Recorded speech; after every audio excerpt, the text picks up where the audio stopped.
It is high time we speak about toxic family members, how to deal with it, because I'm pretty sure you guys have at least one family member who is so toxic that you just want to punch a hole in their face. Trust me, I know it because I don't have just one, I have a couple of them. And here's how I deal with these toxic family members. Some of you guys have a hard time because, blood is thicker than water or whatever, but it becomes a problem when blood relations make you bleed. So you know what, let me help you on how to deal with toxic family members. It could be a parent, it could be a pet, it could be a sister, it could be a brother, it could be a grandma.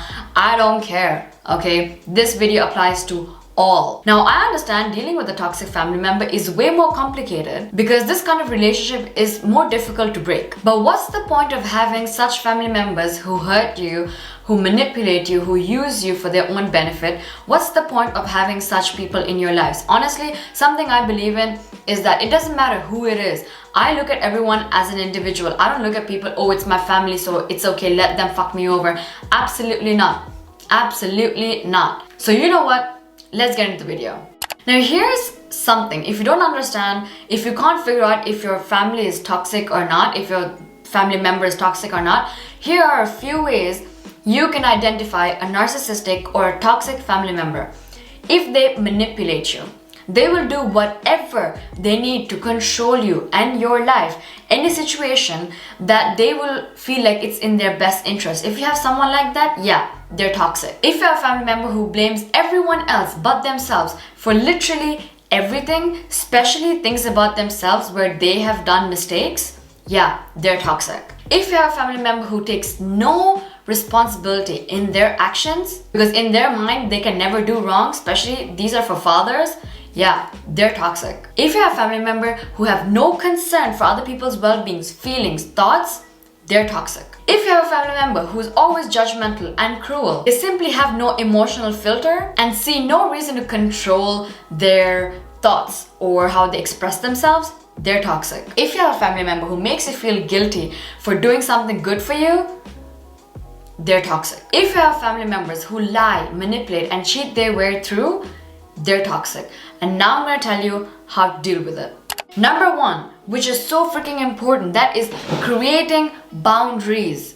Listen, when you create boundaries, you literally place a barrier to how much you can tolerate, to what extent they could talk to you in a way that you will already feel disrespected. Boundaries are very important when it comes to any kind of relationships, even with pets, but it is very essential to do so. It is very easy to get caught in the web of toxic behavior. Sometimes you might have not even realized that you're dealing with toxic family members because you're so used to it because you grew up with it.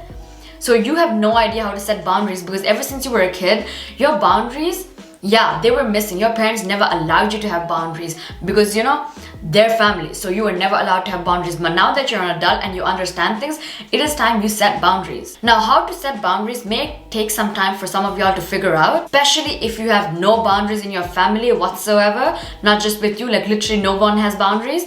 It'll be difficult, but you will learn how to set boundaries. For example, if your auntie says something dumb, be like, listen, it's not your place to ask me such personal questions. Or say something, if she comments on your weight, you be like, listen, this is not your place to judge me.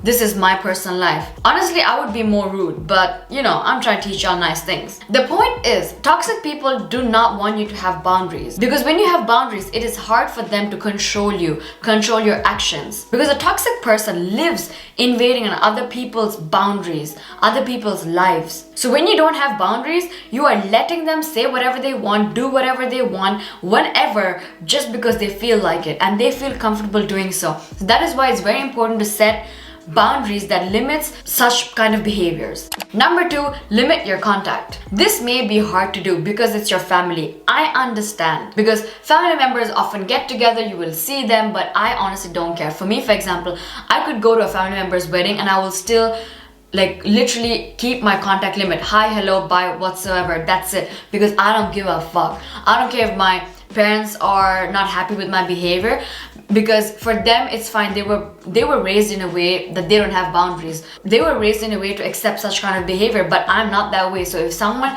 dares to cross a boundary, dares to disrespect me, oh honey, I'm not gonna shut my mouth. You can avoid most of this toxic behavior, you can avoid them disturbing your peace by limiting contact with them. Although you may not be able to totally avoid them, you can always find ways to make sure you surround yourself with people you get along with as a way to insulate yourself from toxic family members. And for heaven's sake, do not allow yourself to be cornered alone in the corner of a room. And please do not confide in family members that turn out to be someone who you can't count on. If they betray you once, they'll do it again. Do not ever share your personal information with people who can use it against you. If you, by any chance, have to communicate with any family member, keep it up to a limit. Be straightforward and simple. The second you sense an argument or an uncomfortable situation, just don't engage in it, because they will still find fault in that if you argue. And if you're in a situation where you have to argue, go ahead and do that. I'm giving you permission. But if it's a useless argument where you don't have to win and you literally don't care, just leave it, because trust me, toxic people like this will feel bad when you don't engage in their toxic behavior. Which takes me to my third point again, do not engage. Aside from limiting contact, it's important to not play into any interaction with them, especially when it's proactive and argumentative. I know it's hard to hold our tongue sometimes, but sometimes it's for the best to protect your own peace. Sometimes it is important to stand up for yourself and use your tongue for your own good, because you can't just be letting anyone say outrageous and horrific things about you. Sometimes you have to stand up for yourself. I am not saying shut your mouth when they disrespect you. What I'm saying is, if it's a tiny little thing that you literally don't give a fuck about, then just don't engage in it. Because when you engage in such behavior, you are still letting them control you, because you are letting them control your anger, your furiousness. You're letting them control you. So, and that is what a toxic person wants to see. So when you don't engage in such behavior, you are taking that power away from them. So they can't manipulate you into an argument. They can't manipulate you into anger, because you don't allow them to. My next point is, do not let your boundaries turn into fear. Now, setting boundaries, there's nothing wrong with setting boundaries. One of the things that we grew up, especially brown people, we grew up thinking, okay, if I set boundaries, my mom will think I'm disrespecting her. If I set boundaries with this auntie, she might not talk to my mom. That is not your problem, what other people think. It is not your problem, because once again, people who have a problem with other people setting boundaries, that is a toxic person, because they can't control you. That is why it's important to have boundaries and see the people who respect your boundaries. People who do not respect your boundaries are the ones who lose the most when you set boundaries. You will see that the minute you start setting boundaries, you will see the ones who will be like, oh my goodness, why you never did that before, but you're doing it now. Those are the people who are losing control over you and have the most problems with that. Someone who respects you and enjoys your presence, someone who loves you, someone who cherishes you, someone who respects your decisions will never have a problem with you setting boundaries. Keep that in mind. And your mom or someone, auntie or a cousin being mad at you, you should not live with that fear. If they have a problem with it, so be it. If you have a problem with me respecting myself just so that I could respect you, girl, bye. Their issues are not your fault. Here's the thing, when we grow up in toxic family, a toxic surrounding, a toxic environment, we immediately think that our household issues are our issues. If your brother is fighting with your mom, that becomes your issue. If your parents are fighting, that becomes your issue. Trust me when I say this. Things that happen in your family, things that happen in your surrounding, in your environment, if it's not related to you, it's not your problem to fix, because you are destroying your own peace. You're destroying your own mental health, trying to fix problems that are not yours, trying to fix problems that you are not the source of. Do not try to fix things that you didn't break. There are a lot of things in life that will come and hit you like a bus that you have to fix. But if you're so busy fixing other people's problems, you will never have the time or the peace or the sanity in your head to fix your own shit. So next time, before you try to fix something in your family, make sure that you are in the right place mentally. Make sure that you are okay with fixing it, because most of the time we spend so much of our time, we invest so much of our peace, our energy into fixing things that literally ruin our peace, that ruin our well-being, ruin our mental health, when these people don't even give half the shits that we give. So stop doing that. It's something like, not my circus, not my monkeys. Why would I give a shit? Now this is the last one. Cut off all contact. If you are going through a situation where your family member, it could be a parent, once again, it could be a parent, it could be a sister, it could be a cousin, I don't care. If you're going through something like this, like, you literally cannot change this person. This person will not change no matter what. They will not respect you. They will not respect your boundaries. That is when you completely cut off contact.